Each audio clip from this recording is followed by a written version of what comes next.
Hello and thanks for clicking on my video. This is my GTV Kit Full Build. This is just my stock GT. Just gonna speed up the teardown here. I'm sure you've all seen a teardown. Usually just start with the fender delete here. I mostly use this board for trails. A little bit of sort of on-road as I get to the trails, obviously. Ride it around my town. It's covered in mud, obviously, and lots of scratches. But it's going to look all nice and new when I'm finished.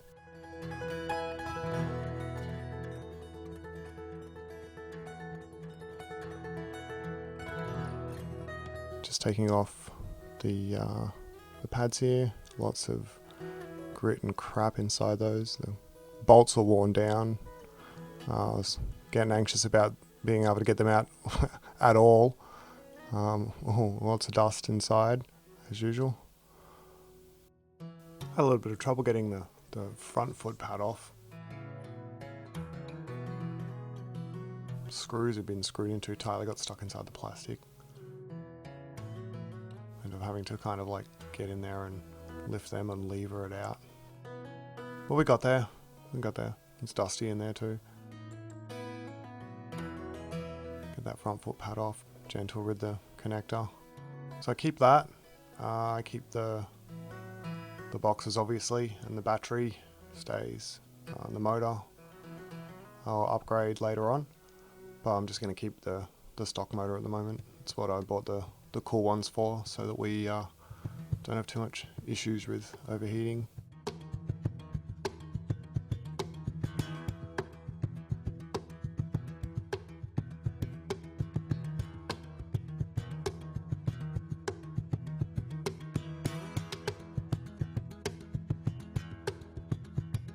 Off comes the hub bolts.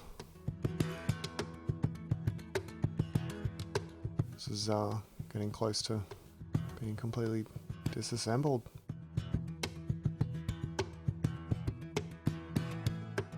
I mean, you can use power tools. It's not really that issue on doing things, but I guess I like the therapeutic feeling of working on my boards, so just do it with my hands and take my time, listen to some music.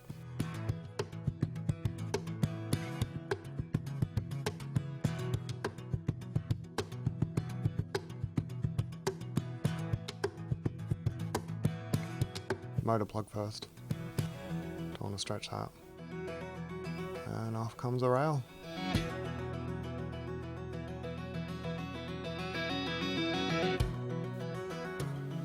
And the last hub bolts, and then we are done.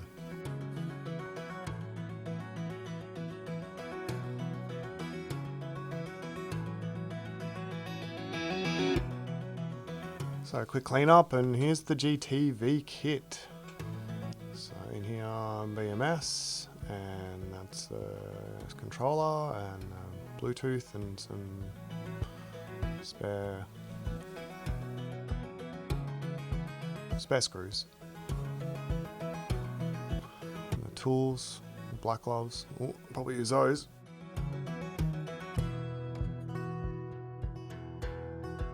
All the tools that you need. I kind of have my own tools, so I'm kind of looking here, or what am I going to use that's his, and what am I going to kind of just put to the side. I don't really need that. I need that. I need that. I can use this in there. Yep, sweet, we're done. Okay. So, the scary part, the really scary part, disconnecting and replacing this control. This is that point where you know where there's no turning back now. This is it. But, oh, hang on, put some gloves on first. There are 6 screws there. I think I couldn't find the last one because the battery cable was covering it. Or the power cable, I should say. Get those 6 screws out.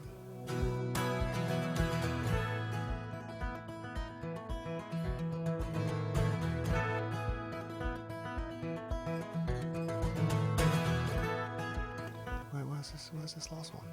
There it is.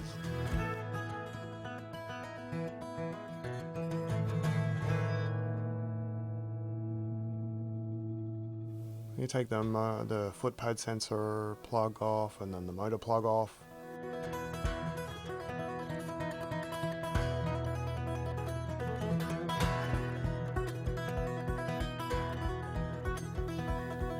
Now make sure all your screws are out.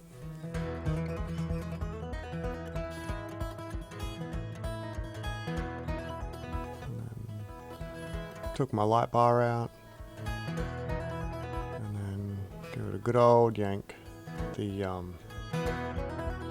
thermal pad came with it. It's really delicate. Be gentle.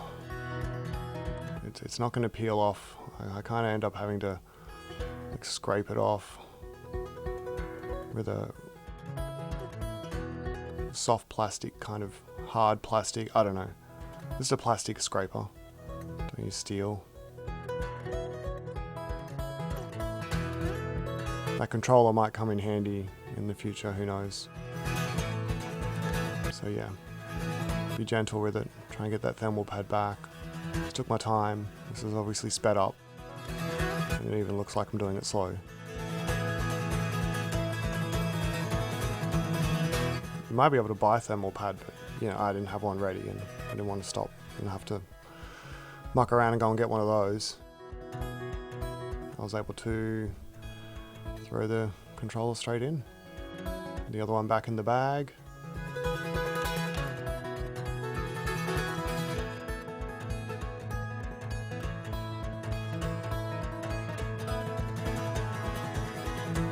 It's the back light bar. And put the controller in.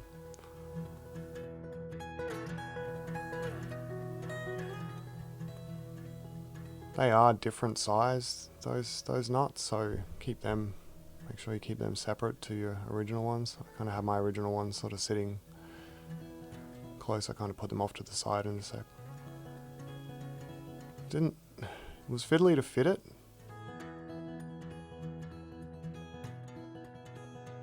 Wasn't difficult, just fiddly. But be super gentle. It's a computer. Don't want to break it. Buy a new one. Like I said before, there's no turning back at this point. Yeah.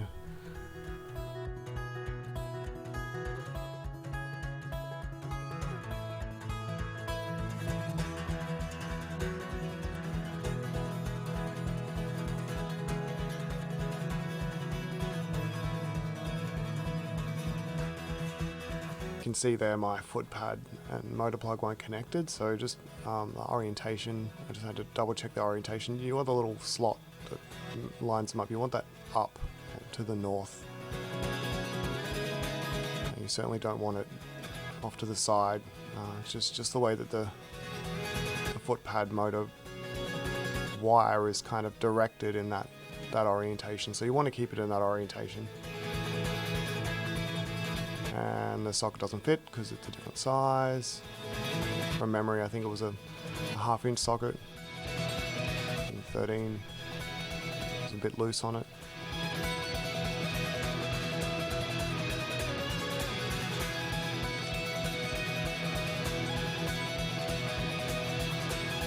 Just finger tight for both of those.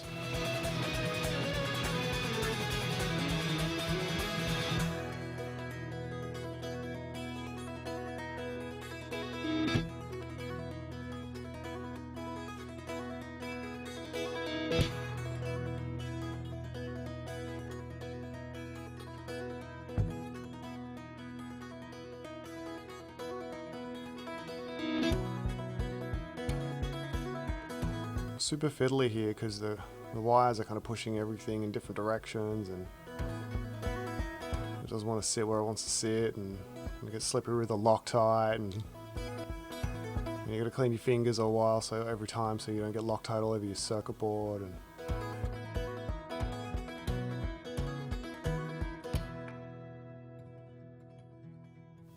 the factory screws are not magnetic, which was a little frustrating, but I can see the rationale behind that. The screws from Tony are magnetic, but I mean, they're Loctited in.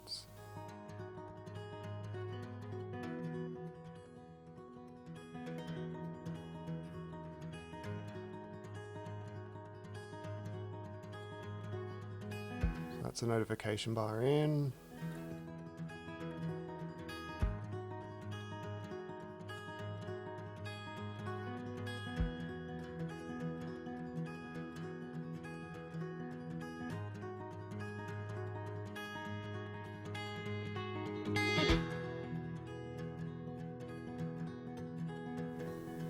First two cables that I popped in, just the cables that head out the back and the power cable. Still haven't hooked up the power yet though. There's a light bar.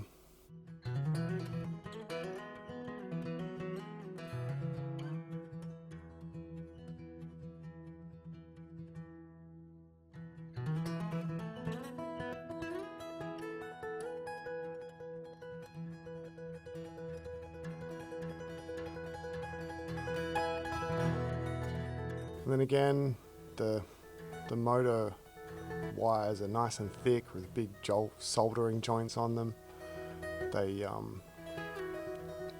So it took me a bit to kind of wiggle and jiggle and kind of convince this board to sit on the screw holes without kind of being too aggressive and not damaging anything. So, and I use the original screws that came with the original controller, but they're not long enough. They don't go deep enough into the slot. They do tighten, but I'm worried that they'll just come loose because there's just not enough grit there. I ended up changing them out and putting the screws that Tony sent in.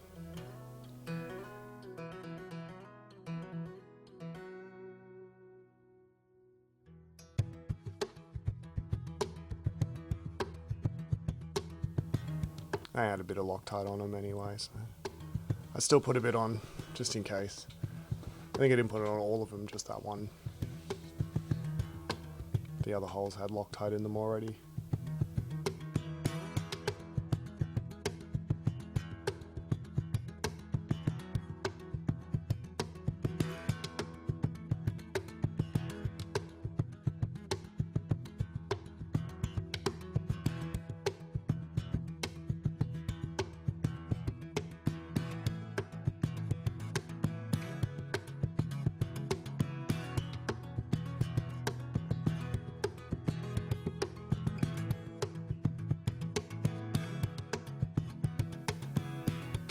Here I am kind of looking at those small ones going, yeah, I'm not using those.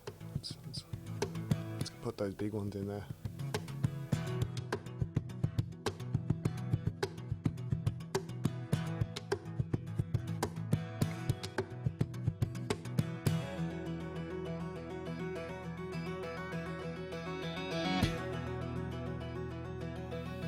I didn't hear a spark when I put that together. Maybe because the music was playing, but I don't know. I didn't hear a spark. I didn't see a spark. It was quite bright, but into the battery box.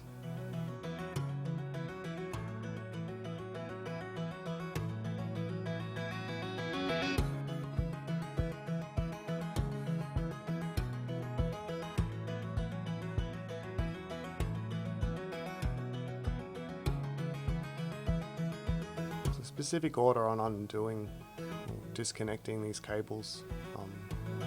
Please pay attention when you watch the guides.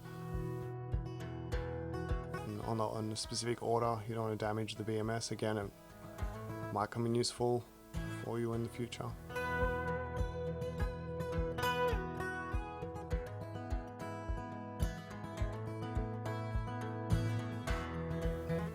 Out comes a rear light bar. My rear light bar is quite dim. I think we're going to swap the front and back and see how it goes. I don't get much brightness from the red LEDs. The white ones are fine, but the red ones are a little dim. But I don't really ride the board at night.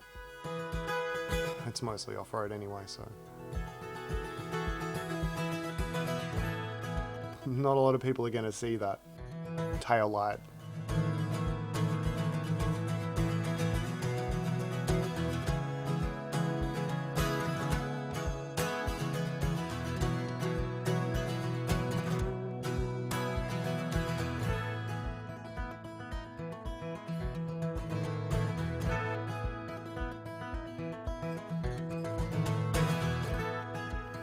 again, and BMS has a specific order of putting in the cables.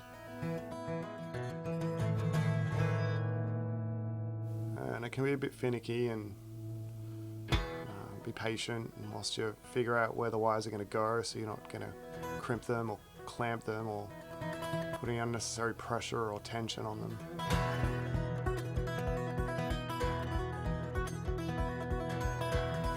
Kind of put my power cables over the top of the BMS, and that's what kind of worked for me.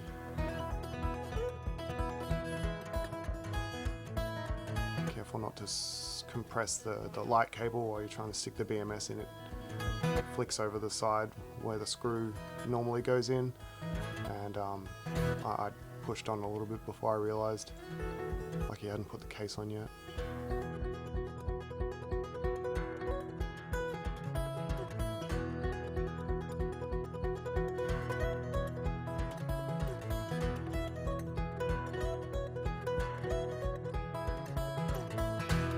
Fortunately, that gasket just sat in its slot nicely. The front gasket gave me some grief later on.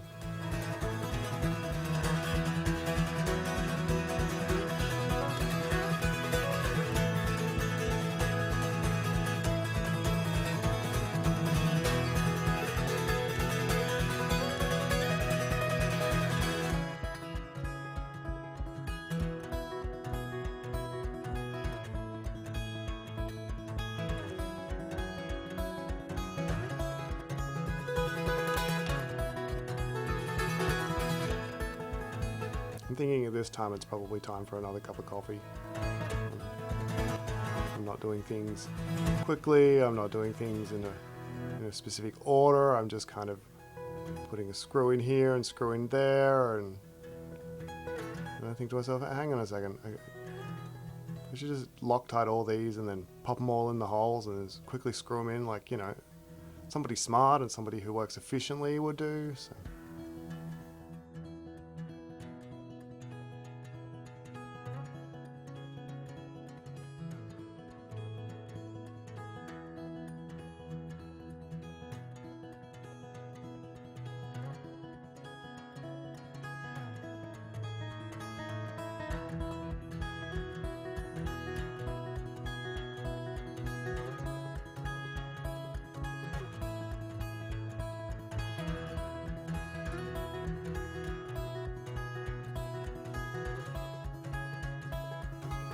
These last three screws that I screw, my heart rate's starting to increase. This is the point where everything's been changed over now, and I'm about to find out any second now, is this worked? Is it gonna switch on? Am I gonna, oh, hang on, look at that, we got lights, and the settings change. Yes, we are done. Unreal. My last section is just to put the Bluetooth connector in. This is super fiddly as well. If yours comes connected, don't disconnect it if you can avoid it. I'd hate to have to disconnect this again. I might have to if I have to do maintenance, because I did stick it to the lid.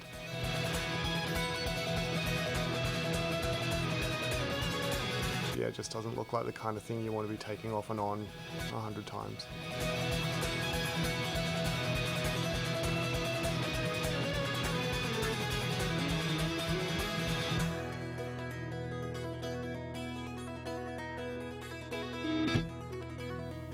I mean, when I watched Tony's video, he stuck it to where the light bar shines through the plastic there, and ideally that seems like a good place.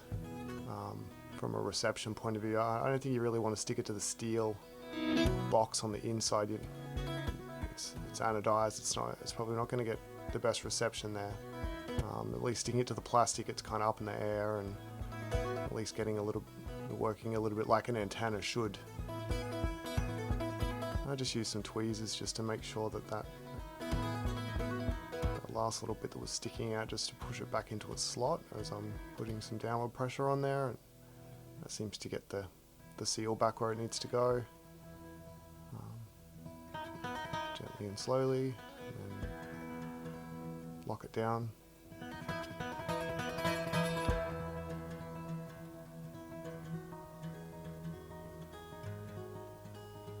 I'd already closed this box up before I realised I hadn't connected the Bluetooth antenna, so I'm not Loctiting these screws. They've still got wet Loctite on them. But everything got Loctited on the build.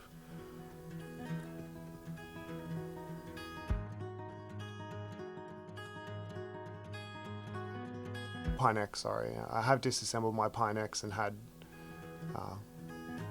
the odd screw missing here and there, so Loctite, the blue Loctite's a great idea. So this is the build. I've got a Kush Wide, WTFs, drop top, cold ones, some bang bumpers. I got the kind of Tiffany blue swirl, black. Love these things. They feel so nice and smooth, they're beautiful. If you haven't got a set, I'd definitely recommend a set.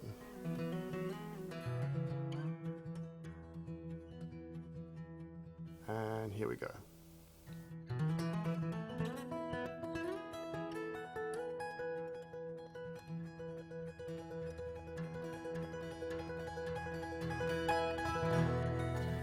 I guess everybody's got their own order of how they reassemble or disassemble their equipment. I don't know if there's a right or wrong way, or an easier or more difficult way. I guess you just do what works for you.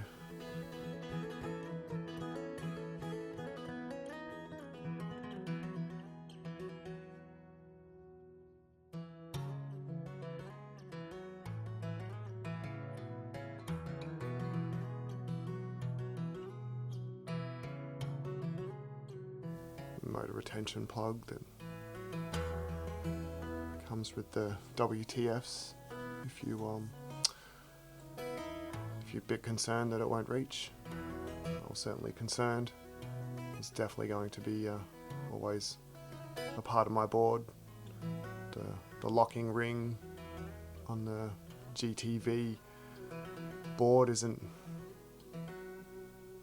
it's just not as tight as what's on the Future Motion, so having that retention clip just gives me a bit of added security that it's definitely going to hold in there and not pop out when I'm out one day. I've taken the board for a ride.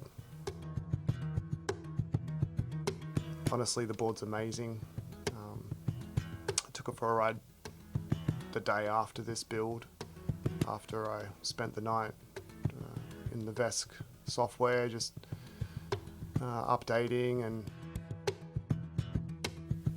I guess checking the parameters to see what I wanted to have and the safety that I wanted for myself.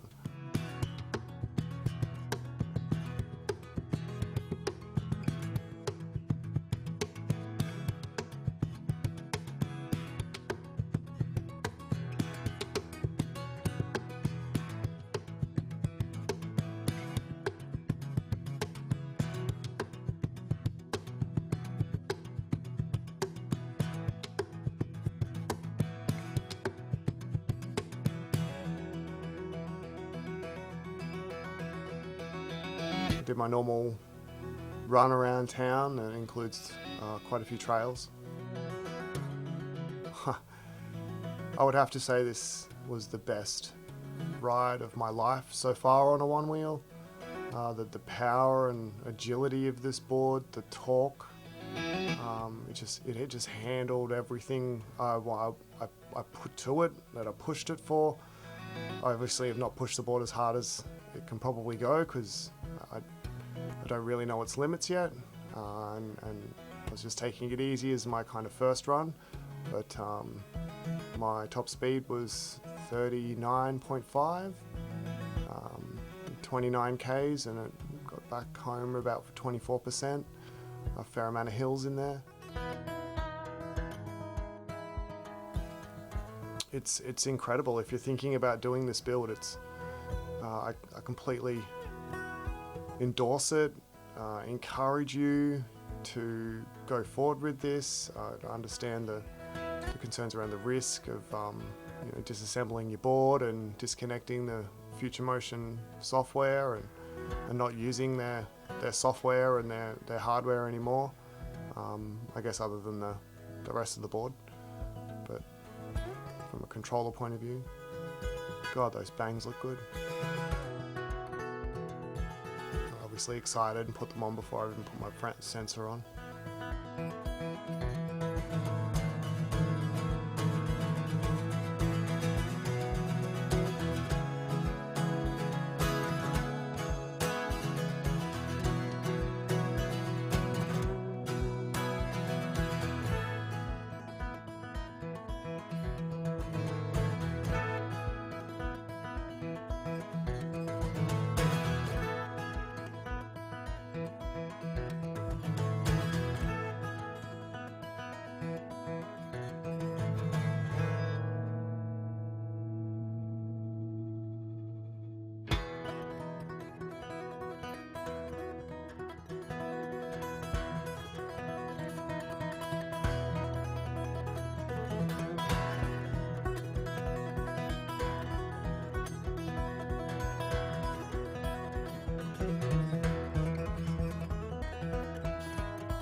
Here's where I realize I'm not going to be able to get it on this angle. I'm going to have to take this one off again and I'll get the sensor on and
at this point I realized, oh, I've run out of screws.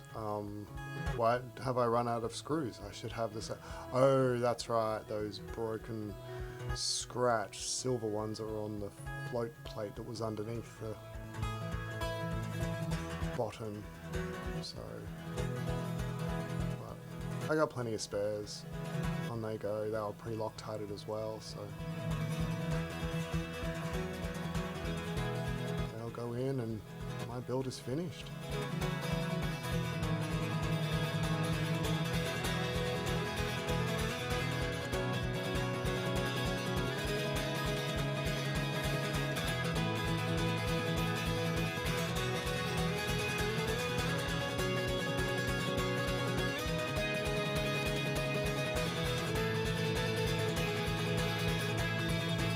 And then the final table covers, lock everything in.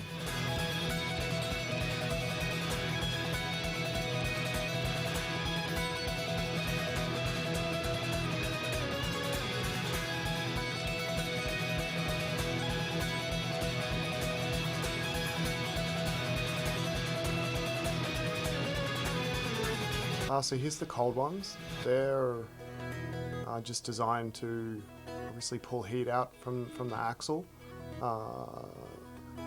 in the process of looking to buy a GTV kit, there's a lot of people talking about the motor overheating. I've been on my ride today. I had the motor peak out at 65 degrees Celsius. It sort of hung around at 65 degrees Celsius. This is on the trails, and then seemed to cool down a little bit when I got back out onto the road, where I could go a bit quicker and a little bit smoother. But yeah, 65 degrees Celsius was the highest we got, 45 on the controller. Super stoked. I've put no thermal paste in under these cold ones. I've just thrown them on the axle. I initially had them pretty hard up against the wheel and they were scraping, so just make sure you pull them towards the axle and not have them pushed up against the wheel. It does make a horrible sound and it's not ideal for what they were designed for, because that will generate a lot of friction and scratching and kind of cause you just as many problems as not having them.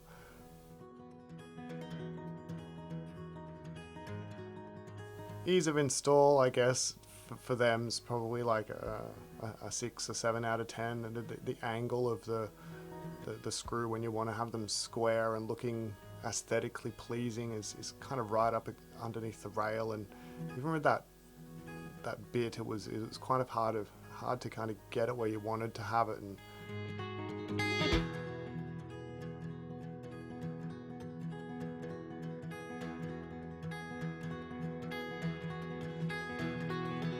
where you're convinced it's not going to loosen and they're not going to fall off.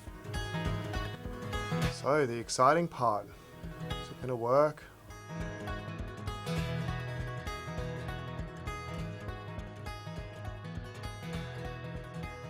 Left foot pad yes, right foot pad yes. Alright, balance it. Oh, we have action in the motor. And then this is me riding it around. Haven't tuned it, this is just the stock programming, but it's running. Thanks for watching.